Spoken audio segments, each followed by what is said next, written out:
எங்க அப்பதான் மட்டும்தான் எனக்கு உசுறு. பாட்டி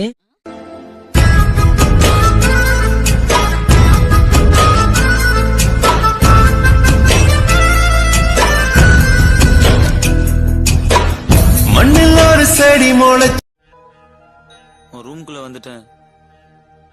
எந்திரிச்சு அடிக்க மாட்டியா?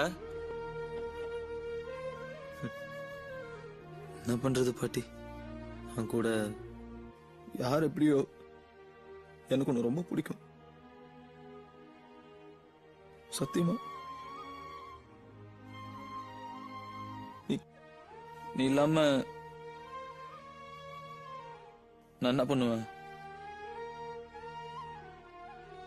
கொஞ்சம் யோசிச்சு பாரு. அதுக்கப்புறம் இஷ்டம். என்னென்னமோ பேசி மயக்கே என்ன கூட்டிட்டு விட்டானே.